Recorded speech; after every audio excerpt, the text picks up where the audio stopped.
Administrative groups.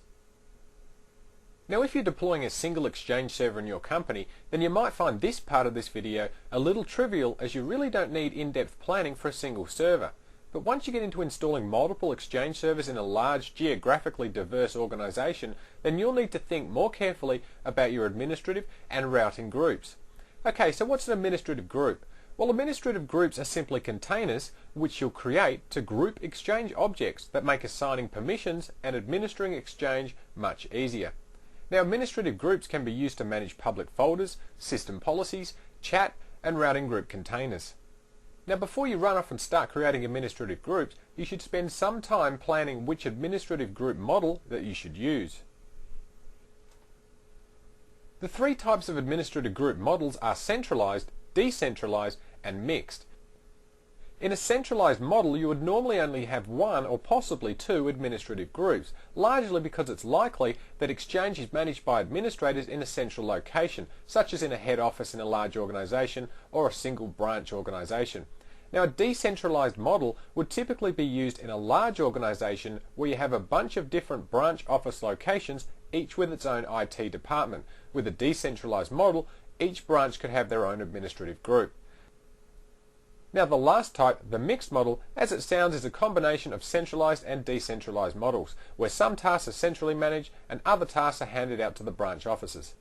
Things like Exchange policies could be managed centrally, and managing the standard Exchange administration tasks could be performed at each branch office.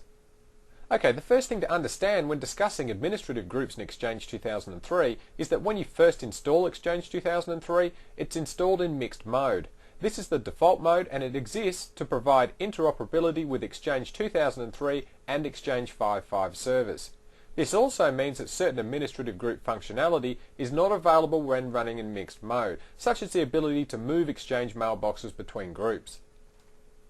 Now, when you raise the functional level of Exchange to native mode, then you have new options with your administrative groups. Firstly, you can move mailboxes between administrative groups. You're also able to move servers between routing groups, and these routing groups can also contain servers from different administrative groups. So let's go and change our functional level of Exchange 2003 first. So in our Exchange System Manager, we'll come up here to our Exchange organization and we'll right click and we'll select Properties. Now down the bottom here we can see that our operating mode is mixed mode, so if we do want to change this to native, we'll come over here and click the Change Mode button. And here we just get a message that tells us that this operation isn't reversible, so make sure you really want to do this. Now I certainly do, so I'm going to click on Yes, and now we can see that we are in native mode. Now getting back to our administrative groups, if you don't see any administrative groups in your system management console down the left hand side here, then you'll need to make them visible. And we'll do that by selecting to display administrative groups. Now while we're here, what we're going to do is we're going to click on the box above and choose to display our routing groups as well, because we'll discuss that soon when we move on to that topic. And then we'll just click on OK. And now we'll just get a message which tells us that we do need to restart our Exchange System Manager to be able to view these changes. So we'll click on OK, and then we'll close this down, and we'll come back and we'll reopen up our System Manager. Okay, now we can see that we do have an administrative groups container, so what I'll first do is expand that, and we can see here that we have our first administrative group. So these administrative groups can now be used to manage a collection of objects in one logical container. So let's just assume for the moment that this Exchange server is in New York. In fact, what we'll do is we'll right click on our first administrative group, and then we'll select Rename, and we'll rename this one to New York.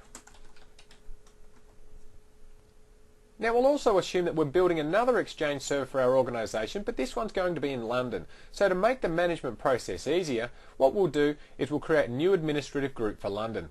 So we'll right click on Administrative Groups and we'll select New Administrative Group. And now of course we need to provide a name, so we'll call this one London and we'll click on OK. Okay, so now you can see we've got two administrative groups of New York and London.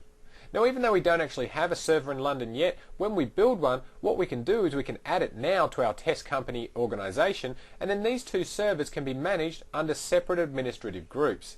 Now the advantage of this is that we can now have two sets of administrators, if we like, performing tasks on these different groups. So using administrative groups is a good method of separating the management of resources. Now under our first administrative group of New York, we've got a couple of folders here.